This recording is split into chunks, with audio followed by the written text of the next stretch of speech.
Hello, friends.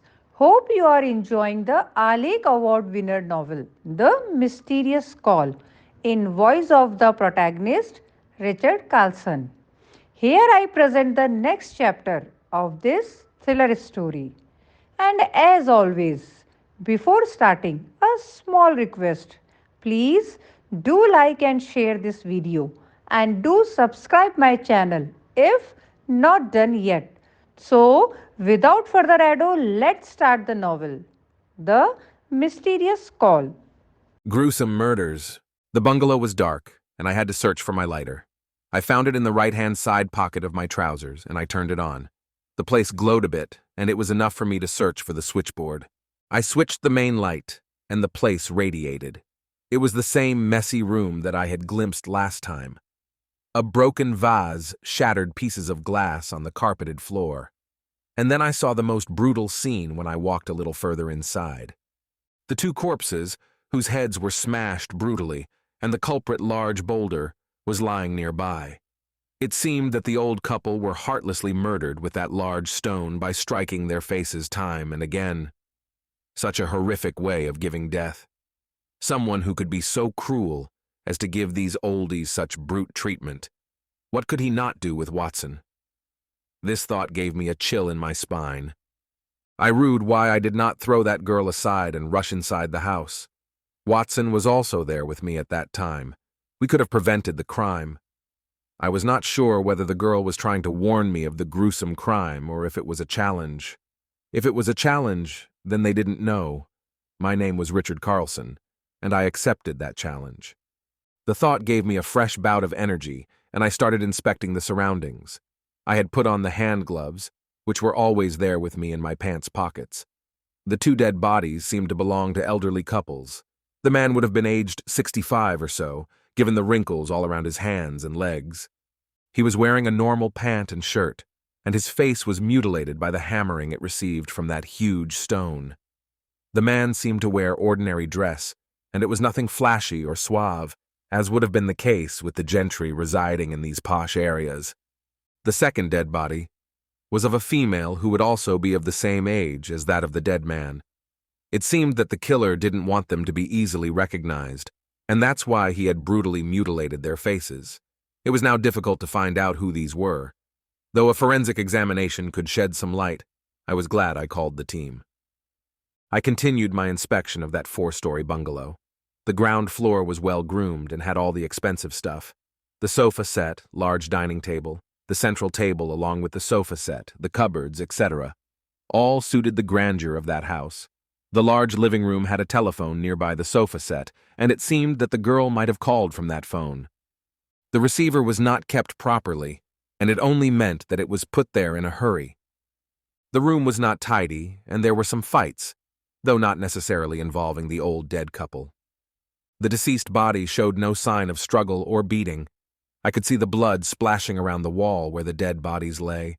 There were many cigars, but they were very similar to what I used to consume. The same Havana cigar butt meant that the murderer was also fond of the same brand of cigars as me. I found it amusing. I then gave the black-colored rock a careful look. The murder weapon was soaked in blood. This boulder or rock was brought from a construction site. Such a huge piece of rock would not have been otherwise available in the vicinity. I believe it was a pre-planned murder. The murderer had gotten this huge rock from somewhere far away, and they could easily come into the house, meaning that the murderer and the house owner knew each other well. I moved further to investigate the bungalow after examining the dead bodies. I murmured, "A horrible crime." I then saw the carpeted stairs and moved through them to the first floor. The area was filled with various paintings, tapestries, photographs enlarged and hung in frames, and exotic stuffed animals. It had all the usual stuff that could be expected in a palatial mansion like that. The interior was well done, and the lighting and false ceiling were squealing the grandeur of the owner of that house. The floor was well draped by an expensive Persian carpet, though I could see spider nets across the corners. That meant the house was regularly not occupied, and the occupant occasionally used to visit this bungalow. I moved up the floor through the carpeted stairs and noticed that the paintings, photographs, etc., wherever there was a picture of the owner, were charred. I reached the first floor and after finding the switchboard, I turned on the lights. I found that the master bedroom was maintained on the first floor, which looked peculiar. Considering that the old couple whose dead bodies were lying on the floor were sexagenarians, why would they have a master bedroom on the first floor? That would cause unnecessary trouble when using the stairs on a regular basis. The ground floor could host the master bedroom easily. Nevertheless, it was possible that the master plan for the bungalow would have been made a decade or so ago when the old couple would not have thought of this inconvenience. Further, on the first floor in the master bedroom, I saw that the main attached almirah to the wall was ajar, and the clothes and other items were thrown brutally on the ground. When I inspected it closely, I found that there was a locker in the almirah that was intact. I could fathom that there was a try to forcefully open it, but it seemed that the person who made this misadventure was not successful, because it was highly unlikely that the person who had opened the locker would have closed it back so meticulously. I strolled on the second floor, then the third, and finally the last floor, and found nothing out of the ordinary. While I was inspecting the fourth floor, I heard some noises and took out my Smith & Wesson 10 pistol. I walked with measured steps and slowly descended through the stairs. I was cautious, as it was possible that the culprit or his aide would have returned. I quickly reached the ground floor, and I saw a short man with a fair body and a protruding belly. "Hello, Mr. Carlsen." The person said this while looking at my Smith & Wesson 10 pistol. I immediately recognized the voice and the person. "Melvin, how come you are here?" I questioned. "You only have called for help." Melvin responded while coming inside the house completely from the broken door and putting on his hand gloves. I was looking a bit confused, so Melvin continued. "You have called Lewis?" "Oh, then where is the team?" I said. I realized that Melvin may be part of the team that Lewis would have ordered to reach Bungalow No. 9. Melvin was a police constable who might be on night patrol in that area. Ducati 900 SS is a delight for the rider. Melvin pointed out the motorbike parked outside the bungalow's broken gate. He continued, "Plus, the roads were uninhabited at this hour. The squad can't match my superbike. It will be here any moment." I nodded, and then started looking at the ground floor living room surroundings carefully once again. "Anything that you have noticed?" Melvin asked. "Routine. 2 corpses, brutally murdered by bludgeon blows by a big rock, a broken vase, charred paintings, Havana cigar's butt, a messy crime scene, and a house that seemed to have been largely unoccupied," I replied. It seems that the murderer did not want to reveal the identity of the victim. Thus, the pain of hitting them brutally with that rock, Melvin said while pointing at the rock, which now had blood settled on it. "Yes. What is more peculiar is that the 2 people did not resist much. Looking at the place where they are lying," I said, pointing at the 2 corpses. Melvin went near the dead bodies, had a closer look, and then said, "Or maybe first they were sedated with some drugs, and then brutally murdered." I looked at the corpses closely, and found that Melvin's deduction seemed reasonable. The wrinkled dead bodies were lying still when someone was hammering them with that rock. That meant they were sedated. "There is one more peculiar thing, that weapon," I added to the mystery. "Weapon?"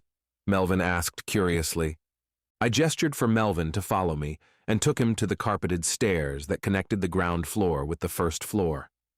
After climbing a few stairs, we were at the landing from where the staircase was taking turn. I asked Melvin to look at something that was lying there on that landing. Melvin picked up the thing and exclaimed, "An Alpha Combat." Yes, even I was shocked. Melvin started looking at that pistol with a glint in his eyes. Alpha Combat is a Czech-made semi-automatic pistol that was extremely famous with the Mafia, and it was smuggled from Czechoslovakia. The Mafia was ready to pay a huge sum for possessing one such ruthless killer. Many big businessmen or industrialists, too, paid a substantial premium over the price to get their hands on this beauty of a weapon. "We are given this," I said, pointing at my holster tied to my belt, which had a Smith & Wesson 10 revolver. "And we are expected to get the better of the criminals holding that," I said, pointing towards the Alpha Combat that Melvin was holding. "But Alpha Combat means only one thing." "In fact, 2 things," I said, correcting Melvin. Melvin looked confused, And I added further, one, as you were rightly thinking, is that the alpha combat at this place means the London Mafia is involved in the case. And second, Melvin thought of some answer and said, the Mafia is filthy rich and doesn't care about leaving the alpha combat behind. I laughed a bit. The possessor of this exquisite weapon was in a tearing hurry. How can you say so? Melvin asked. Simple, Melvin. If you have the alpha combat and you are taking the pain of bludgeoning those oldies, but leaving in such a jiffy that your weapon is left behind, it means that the person had to rush, and the urgency was to leave fast, and not something where the person feared any physical harm, Melvin concluded. Yes, the possessor had to rush away. He was not fearing any action but didn't want to be seen. Thus, alpha combat was not in his mind when the person was rushing away, I concluded. So, two things are sure. One, the London Mafia is involved in this crime, and second, the person after committing the crime has just left, maybe an hour or so back. Maybe right in front of me. What? Yes. I still rue the fact that I should have forced open the door and stopped the crime when I first met that girl, I said, and went into deep deliberation. Watson was missing, and I did not know what might have happened to him. If the London Mafia was involved, it boded a bad omen. Moreover, someone who could give the old couple such a brutal death could cause inexplicable harm to Watson. I was still figuring out the three mysteries clouding my mind. The girl calling me to this bungalow, whether she was the same girl I met, or they were two different girls. Was this call a genuine shout for help, or was it a challenge to the fabled Richard Carlsen? Second, the two security guards were party to the crime, but what was the occasion for them to be disguised as security guards? What were they watching, and why were they stationed as guards? And third, Watson, where was he missing? My thoughts were disturbed by a loud thudding sound and the sound of multiple boots tapping the floor. It was the squad that had made its way into the bungalow. The squad consisted of 10 members, 5 policemen, and 5 forensic team members. They were dressed in normal police uniforms, wearing furry black jackets, and each of them had a cocked pistol in their hands, with their hands covered in gloves. The pistols were pointed in all directions, probably because they hadn't spotted me and Melvin yet. They seemed ready for action, although it wasn't needed. I shouted while leaning forward, "Relax." My words changed their gestures. The pistols were holstered, and their stiff postures relaxed. Lewis was leading the squad. He walked towards me and gave a customary salute. "Thanks, Lewis, I am indebted," I said, pointing towards the squad. "Mr. Carlsen, your wish was my command," Lewis said poignantly. I gestured by nodding my head and thanked him. "Lewis, how fast can we identify the dead bodies?" I questioned Lewis. "Aren't they the owners of this house?" Lewis countered with a question. "You see that their heads are brutally bludgeoned, and even the photos which might have their pictures have been burnt," I replied. "If you allow me to differ," Lewis said politely. He could witness the confused look on my face. Even Melvin, who was standing next to me, was confused. "This entire drama," Lewis continued, "could be to just make the police think that the victim was someone else." "How could you be so sure?" Melvin questioned. "Because if the intention was to deceive the police, the murdered would not make it so obvious." I intervened. I liked Lewis because of this. He could think better than the criminal minds. He could read them well. We all had seen the crime scene and thought that the victim's body was mutilated to hide their true identity, but Lewis gave it a different perspective. "I still would like to confirm," I said, looking at Lewis. Lewis turned and shouted towards a young-looking person, "Robert." The young person looked at Lewis, and Lewis gestured for him to come near him and me. The person came and greeted me and Lewis. "This is Robert, team lead for this investigation," Lewis said, gesturing with his hand towards Robert. Robert nodded his head as if accepting that he was leading the forensic team. "How soon can we identify these victims?" I asked, pointing towards the 2 dead bodies. "Within 24 hours, I will give you the report," Robert responded. He was a young person, maybe in his late 20s, and I was not sure whether such a young person could handle a complex investigation. Lewis might have read my mind and intervened. "Robert is one of the best in the business. Don't go by his innocent looks. He is far deadlier than the devil himself when it comes to forensic evidence gathering." Robert blushed. Great. Robert, I need all the details, even if they seem innocuous. Also, there is a strange plant grown behind this building in the inner periphery of the bungalow. I want to know what that is, I authoritatively said. Yes, sir, Robert responded and left us. Lewis, you have been of exceptional help as always, I said. Thanks, Mr. Carlsen, Lewis replied. I am troubled because Watson is missing, I said. Both Melvin and Lewis were looking at me, and they had fathomed that something was troubling me beyond the usual. Therefore, to end their anxiousness, I confessed. What? Lewis responded with a shocking voice. Even Melvin was shocked. Yes, Watson and I had come together to investigate the call which gave us a warning about some crime to be committed in this bungalow. When I had gone to call Commissioner Forbes, and then you, Lewis, it seemed Watson suffered some tragedy, I said with a sad tone. No, but it is possible that Watson might have been behind the culprit. We just concluded that the crime took place some 1 hour or so before. Melvin countered. That seems unlikely because the culprit left in front of me in a car. If Watson was following them, he would have been in that Astra, I said, pointing towards the Astra that had collided with the rosewood door.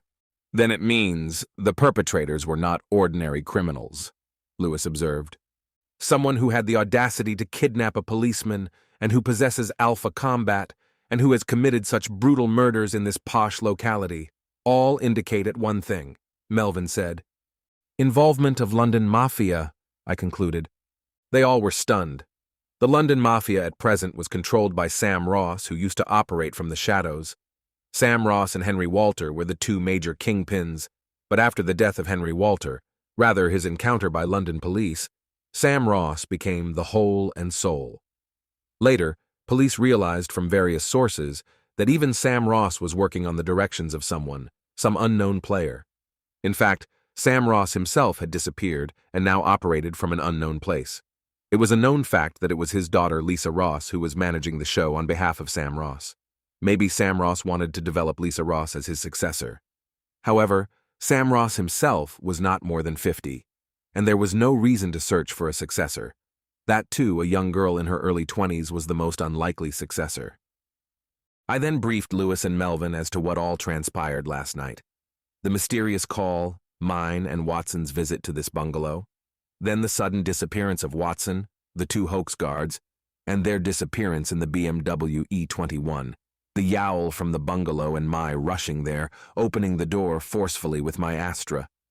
Lewis then proceeded to search the bungalow, and Melvin followed him. I started strolling outside. I was walking along the inner road of the bungalow when I stopped near where the escape vehicle was parked. I spent some time there and realized that the parked BMW E21 was occupied by the assassin. Maybe Watson was kidnapped by someone sitting in that BMW E21. The security guards, too, were involved in the crime and fled in that car. I found my Havana cigar case lying nearby in the grass. I understood that last time I couldn't find my case because the escape vehicle car was parked there, and now, once the car was gone, I could notice my cigar case. I picked up my Havana cigar, and after cutting the cap from my teeth, I lit it with my lighter.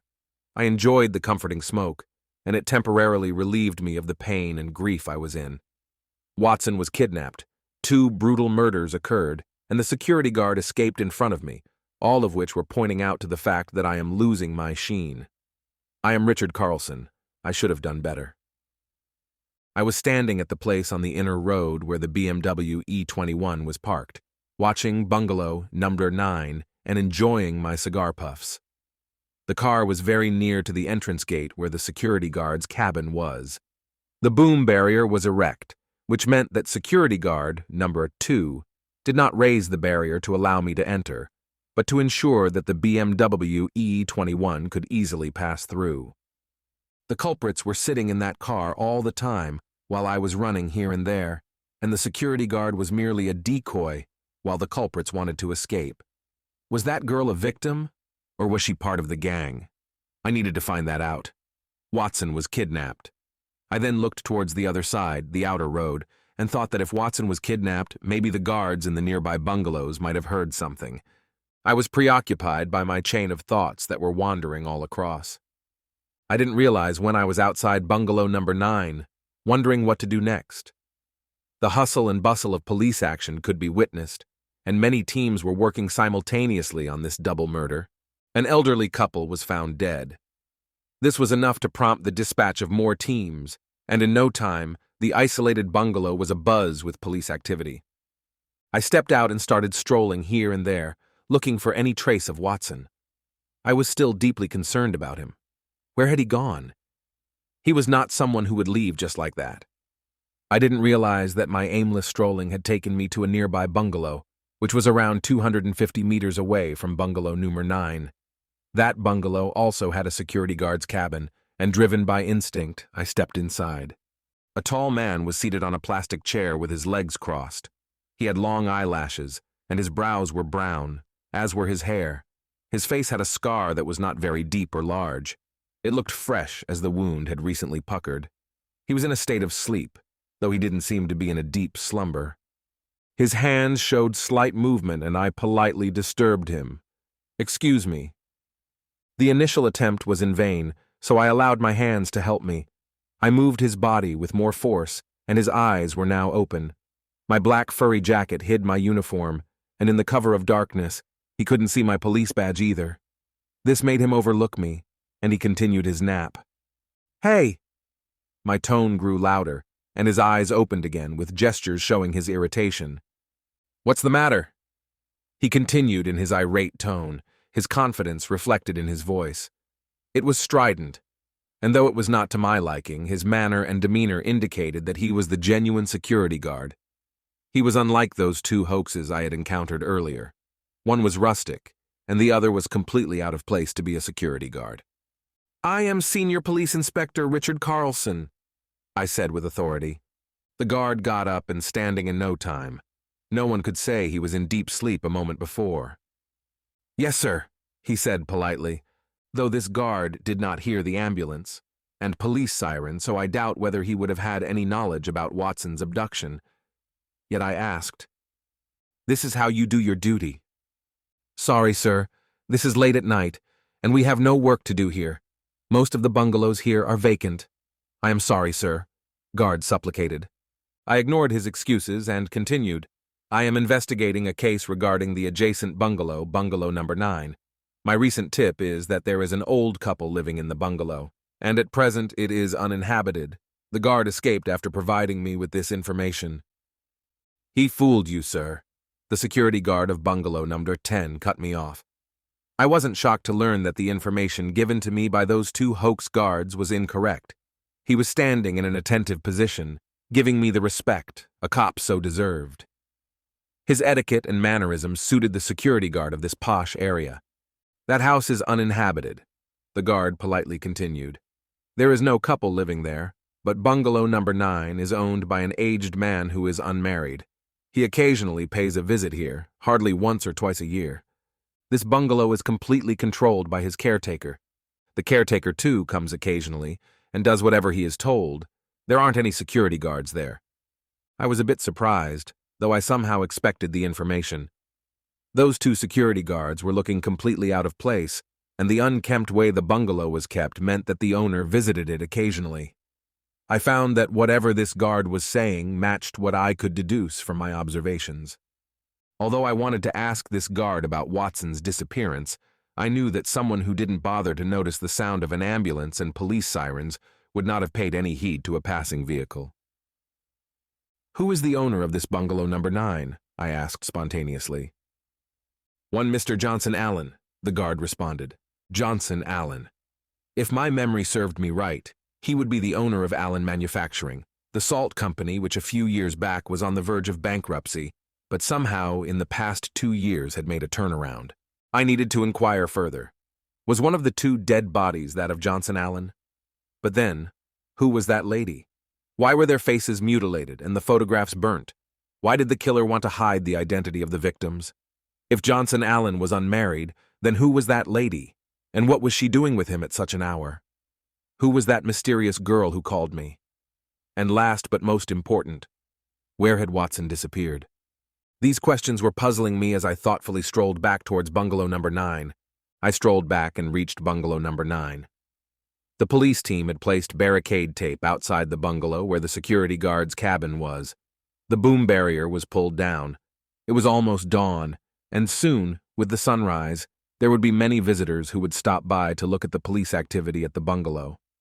Therefore, the area needed to be cordoned off, and this barricade tape was required to indicate to people that they must not go further, lest they destroy the evidence.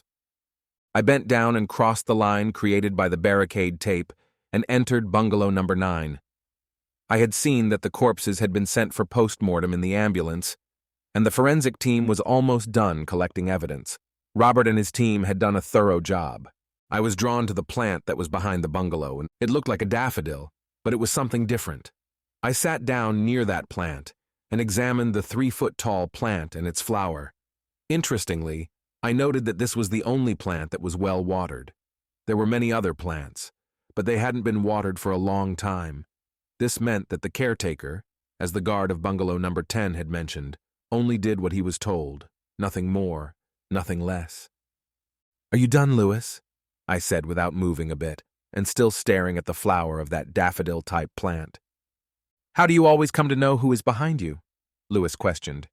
"Your rose and jasmine perfume is one of a kind, and don't forget, you are Richard Carlsen, the one with an elephantine memory," Lewis said with a laugh. "True," I said unashamedly. "See this," I added further, gesturing to the flower of that daffodil-type plant. "What is so special? It seems to be some variety of daffodil," Lewis said callously while towering over the plant.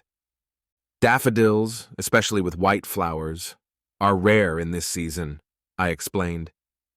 "Then it might be some different variety of it," Lewis said. He was still uninterested.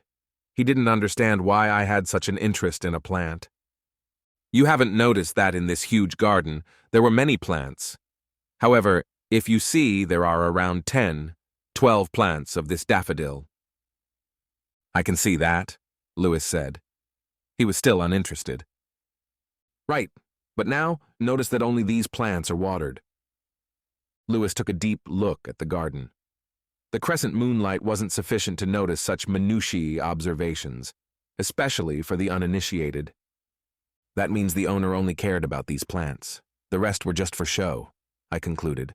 Lewis was still unsure. "But how does it help?" Lewis questioned. "My theory is that these plants are extremely important. Because they were watered. What if the owner just liked this type of daffodil?" Lewis questioned. "Well then, the owner would have planted more of them. The owner was extremely cautious that these flowers were few so that they don't catch anyone's attention, like you didn't notice them at all," I replied. Lewis nodded. He had not even thought about these plants. Now that I had pointed it out, Lewis observed them. After all, in this crescent moonlight, it wasn't everyone's cup of tea to observe such minutiae. "You indeed are a genius. That's why you are Richard Carlsen," Lewis praised. I blushed, but then the sad abduction of Watson ruined my short-lived pleasure. If I were great, I wouldn't have let Watson be kidnapped so easily, I said with a tinge of sadness in my tone. "Well, I am afraid you are not thinking in the right direction," Lewis countered. "What do you mean?" I said with a tinge of surprise. "I feel that abducting Watson was a risky move for the culprits. Why take Watson with them in that BMW E21, which, as per you, was the escape vehicle?" Lewis questioned. "Why do you say that, Lewis?" "Because if they had sedated Watson, they could have easily left him in this large bungalow. Best case, they could have locked him inside from the outside. There was no need to carry him in the car." "Maybe they wanted to use Watson for some of their purposes." "I doubt it. It would have been a far riskier proposition." "So, what is your conclusion?" I asked with intent. "I feel either Watson went after some criminal on his own volition, or, I questioned, or Watson simply ran away the moment you left. He chickened out." "What, Lewis?" "I doubt that," I said with surprise. Lewis shrugged his shoulders. I had always appreciated Lewis because he had the innate ability to think ahead of criminal minds. He was right. Keeping Watson in that BMW E21 was risky. What if Watson woke up? Nothing stopped the culprits from simply leaving sedated Watson in the large garden, or behind many of the parked vehicles, or even better, inside the four-story bungalow. I guess you are right, Lewis, I conceded. Watson might have been following a culprit or had gone home. If he has gone home, I added, I am not going to leave him. But I still believe in your premonitions. If you feel Watson might be kidnapped, I will circulate Watson's picture in all police stations, Lewis concluded. I was not sure what to do. If the London Mafia was involved and they had kidnapped Watson, they had made a grave mistake. I, Richard Carlsen, wasn't an Hawkeye accolade recipient year after year for no reason. I was ready to take on the Mafia, and if they wanted to make it personal, they would see what metal Richard Carlsen was made of. I want to know the full details about Johnson Allen. It seems this was his bungalow, I said with authority. Sure, I will get it done, Lewis said. I got busy examining the plant more carefully. Don't you want to leave now? Lewis said. I will wait for some more time. Maybe Watson will return, I said with a tinge of sadness. Lewis nodded and stood in his place, watching me play with the leaf of that plant. Lewis and I were examining the small garden behind the bungalow, especially the flower that looked like a daffodil, when our attention was disturbed by a voice. It was Melvin, who was jogging towards us. He said, Mr. Carlsen, there is a call for you.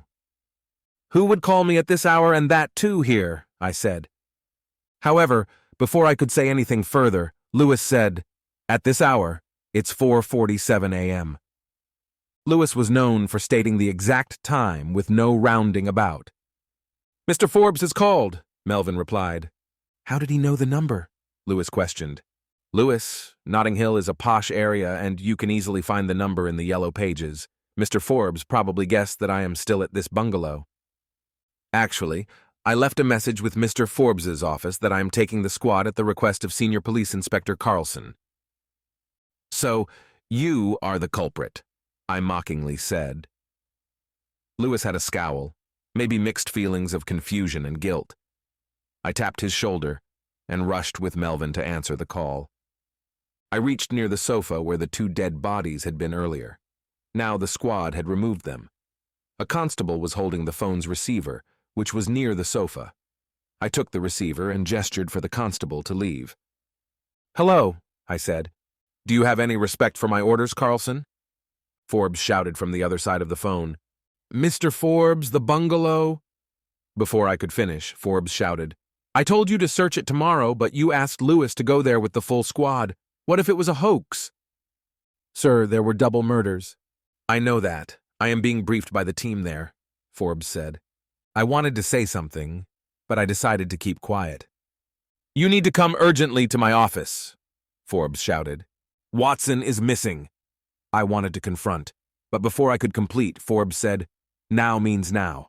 I will see you in my office in 30 minutes. Forbes put the phone down. What was the hurry? Forbes had asked me to come to his office, not his residence, in 30 minutes. This meant something was serious. Forbes searching for me and taking the trouble to go through the yellow pages and then rushing to his office at 4:50 a.m. in the morning was not routine. Lewis had also arrived, and he was staring at me incessantly. The somnolent man has called me to his office, I said. Right now, I added with force. You can take my Astra, Lewis said, and handed me the keys from his pocket. Thanks, I said without any hesitation or false tantrums. I took the keys and rushed out, leaving for the commissioner's office.